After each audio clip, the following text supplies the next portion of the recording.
let's go into our overview of our disputing tab. So our disputing tab, you're going to see inquiries at the top, and then you'll see a breakdown of all the inquiries if you want them shown. Equifax, Experian, and TransUnion. If you left click on any of these, it will just reduce it down to the view that you would like. Number one thing to do is before you move on to a tab, you have to always hit Save Filter. Save Filter lets the attack engine know what to actually challenge or to dispute on your behalf. Public records section, this will include all your bankruptcies, even down to the, you see also the breakdown of it all. And you can do the same thing. You can just demonstrate the bankruptcies or public records that are on each particular credit report. And then accounts are for everything else. This is where you're going to have your late payments. You're going to have your collections, your charge off, and how this is lined up is exactly how it is lined up on the actual credit report. So if you were to go back to your documents tab and left click on the credit report and do a side-by-side view, you will be able to see it all transitions like this. Another thing we would like to explain is the color coding. So when you see this red border, that is something that is going to be challenged within the attack engine. You can also thumb through the different areas as well. So if you see, you can click on each one of them here. And let's get into some of these account things here. So right now you see this CB Victoria's Secret is the name of the account. This is the account number.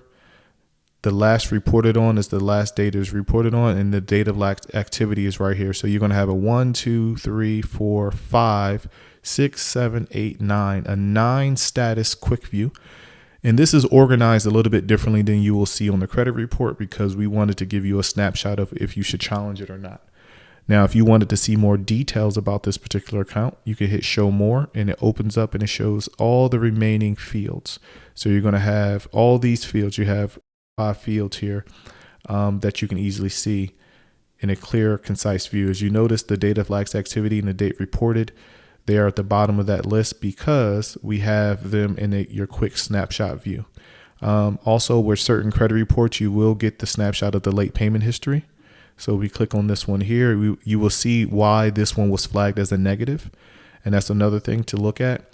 With smart credit reports and smart credit derivatives, the payment history is also currently captured.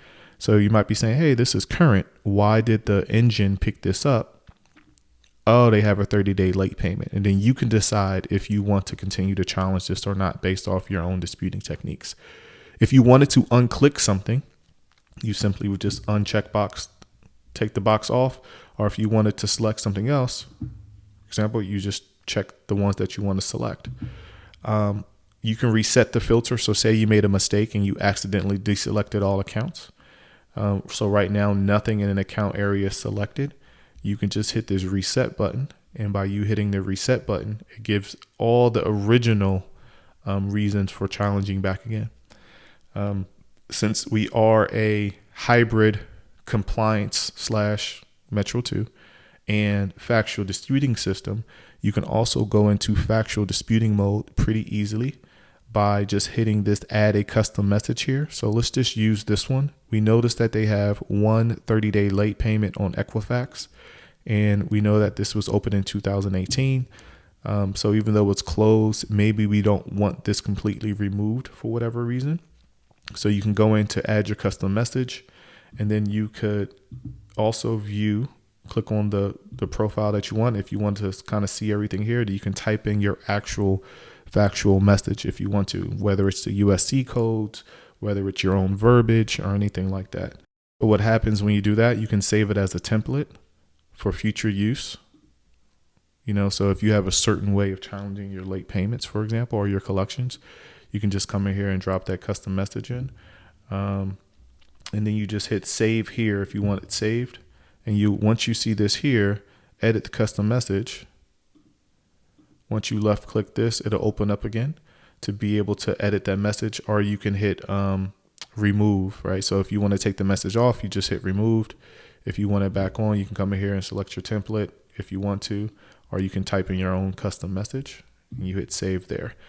So right now, what's going to happen is once we get to our attacks, this particular account is going to ignore the AI engine and use your factual dispute reason, but the other accounts are going to use the AI engine to do the work. So you do have the best of both worlds when it comes to disputing in that particular manner. Once again, you always have to hit save filter. And then once you hit save filter, it brings you to the attack round. But let's just do another quick recap on the disputing tab. Inquiries are at the top. One recommendation we would say is you notice the inquiries are not auto-selected initially.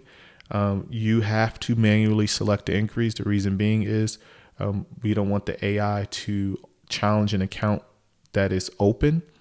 And the reason being, you see how capital one is listed several different ways. You have capital space one, capital space in one, space NA, capital one altogether.